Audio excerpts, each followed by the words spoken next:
How do you make a vocal guitar solo? I mean, obviously, distortion's a really big part of it. You also got to think about, I guess, things a guitar really does, or someone playing guitar, like bending notes, other effects, delays, other sort of pedals. But a lot of the time, if you hear something that sounds like a distorted guitar vocal solo, it's just a bit of distortion, really. Maybe some bitching.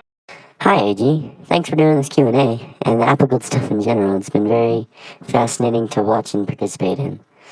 My question for you is, when working with an artist, do you find it best to let them run absolutely free with all their own ideas?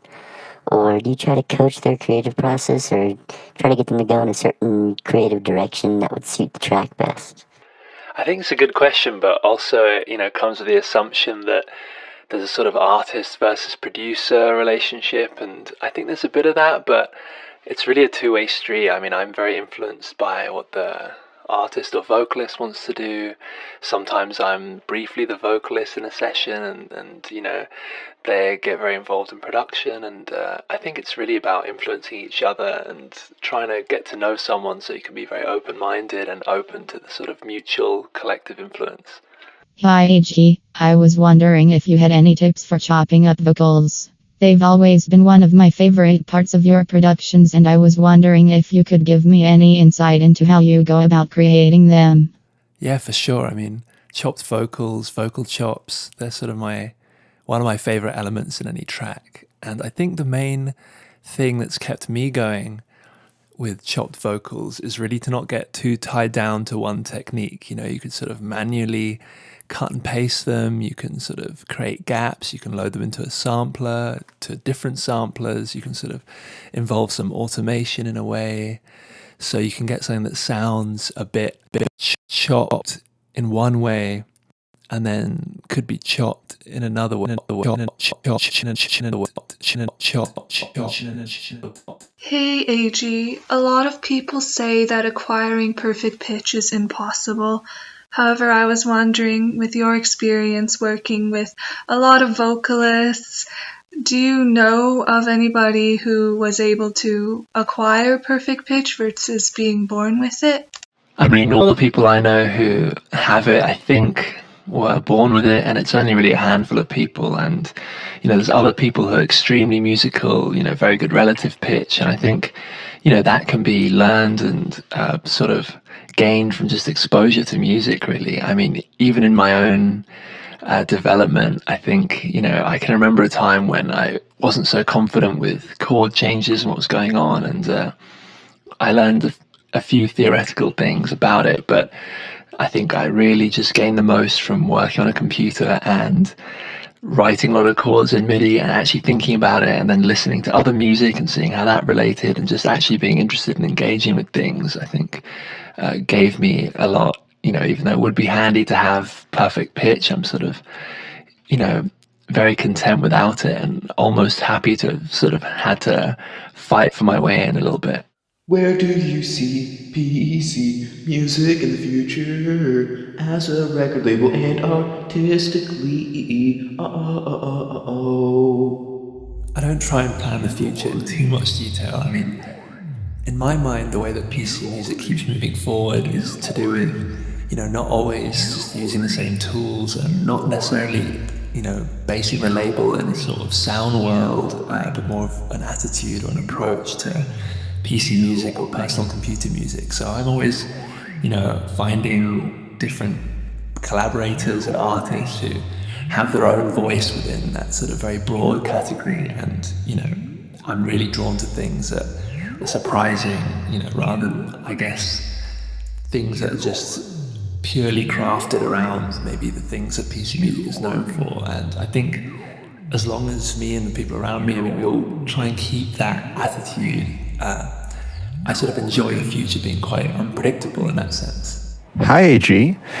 It seems many experimental musicians have turned their attention to the voice in recent years. I'm thinking of like Holly Herndon, Kanye West, Oneohtrix Point Never, and of course yourself, just to name a few prominent examples. Why do you think that is? Thank you so much for Apple and the Guild, and for taking this question. I mean, yeah, I think it's been going since the beginning of electronic music, maybe music itself.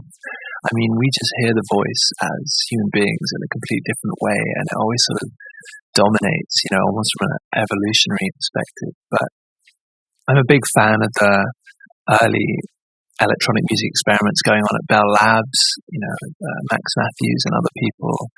And, that was essentially what a telecommunication company that was also inventing music software sort of accidentally, but because, we're already starting to use our voice on telephones and other recordings in the sort of information age. And so, the voice has always been paramount, and now we're even more exposed to it with, very obvious technology, even if we're not thinking about making music. So I think it's inevitable that you'd see it more in pop music as well as sort of alternative music, and more tools being developed specifically for that.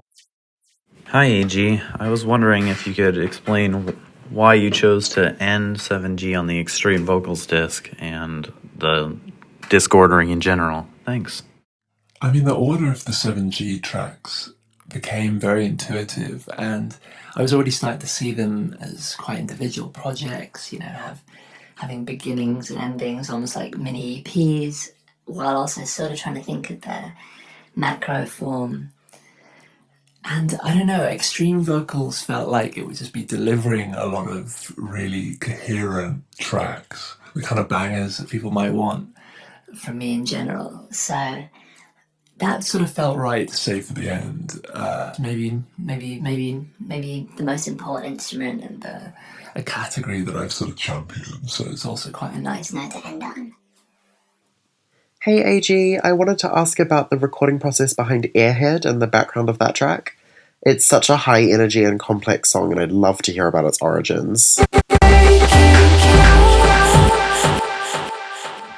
Why so extreme? Why so extreme? Why so extreme? Sometimes I wonder if it's really that extreme anyway. For me, it's just anything that pushes forward, is interesting, amusing,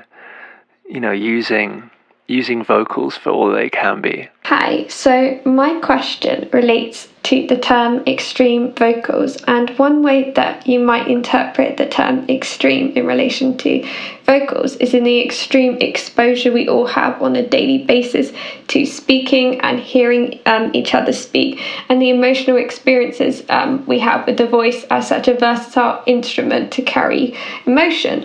So using that and linking it to when you're shaping the vocals to build the atmosphere of a track to be in line with sort of the intended world that you wish to construct. How do you combine vocal processing that takes the raw voice and turns it into something ethereal and beyond what we're all familiar with, but also maintain the humanity of that and convey the emotion so that it's accessible but heightened in a sense that takes it beyond our expectations and makes it more memorable and impactful to link to the overall experience of listening to the track? Thank you.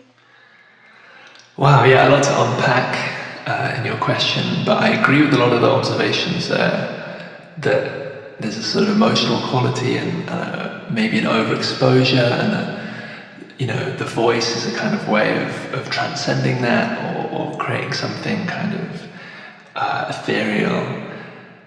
I think that's why I'm always so interested in contrast, the raw voice suddenly becoming something that isn't raw at all, or something that was never raw in the first place. I think it's that fluidity that then essentially makes things more emotional, because you're creating a sort of journey between your expectations and the sort of reality, and the voice very naturally draws attention to that. Hello, A.G. Cook. One thing that I have found very exciting when following your career is the way that your music engages with current trends in pop music. I loved how early PC music stuff often felt like it amplified the inauthenticity and areferentiality of late 2000s and early 2010s pop music. I love that your new music plays with the tension between inauthenticity and authenticity that is more characteristic of the late 2010s. I imagine, though, that making this transition in your work must have taken a lot of time and effort. I wondered if you could talk about the process of that transition, and whether or not you see yourself making the leap again if we see another comparable shift in pop culture in the future.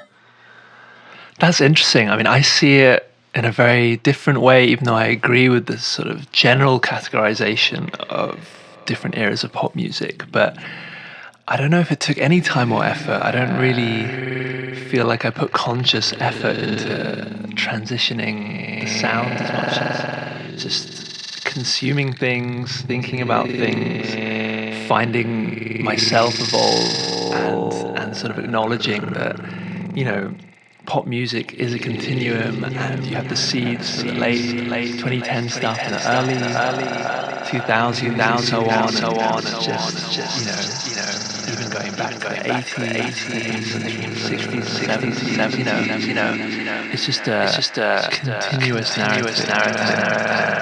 I think I just don't want to be hung up on a specific era. Therefore, hopefully, challenge myself to exist in a contemporary world. Hello again from downtown. It's me, your boy. Anyway, I was trying to. I'm first time caller, long time listener. Anyway, anyway, yeah. How do you do that thing where you get you have a vocal cut and you have the guitar cut, and they just sort of melt in like a perfect. There's that Hannah Diamond shit. It's I love that sound. I love that style. How do you do it? You know, in all the early PC music tracks, let's say like Pink and Blue, that kind of era, we were working with really bad equipment.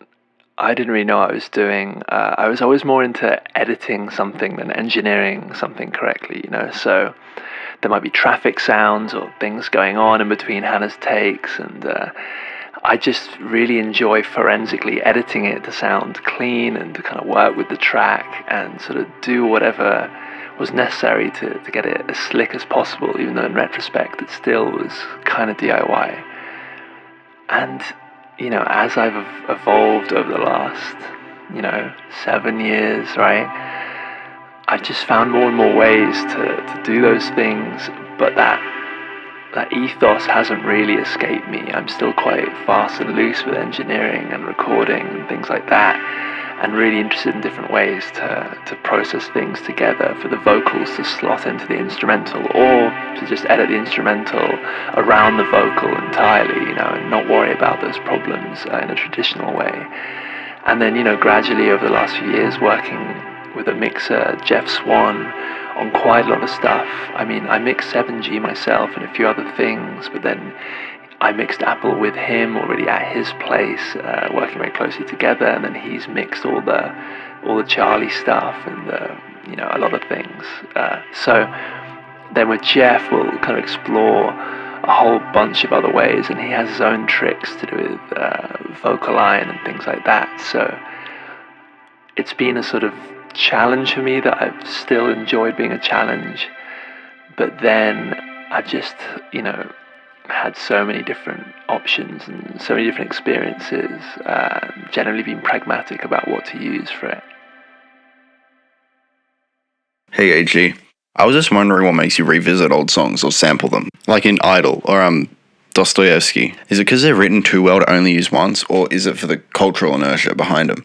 On top of that, how many times has IDL been reused so far? Thanks. I mean, I've lost count, and I just really enjoy referencing different music because I feel like all music does that, and our listening experience is just super referential. Hi AG, do you use a mic for your vocals? That's actually a really good question. I mean, because there's lots of ways of making vocals out of mic, Vocaloid. I also think that sometimes certain synth sounds sound like vocals. Hey, AG, huge fan. Could we know who did the extreme vocals for the iconic legendary Snow Globe? Thank you. That was our friend Kristen, who also sang on Doodle. With regards to vocals, what emotions, themes, motifs do you associate with a high-pitched voice, and which do you associate with a low-pitched voice? I mean, I want to do more stuff with low-pitched voices in a way, because, I don't know, maybe high-pitched voices. Hello, we are not available now. Please leave your name and phone number after the beep. We will return your call. Hey AG, just wanted to ask how the rollout's been affected by the pandemic. Would the 7G and Apple events have happened the same, or did you have any other ideas in mind initially? Call me back when you have the time.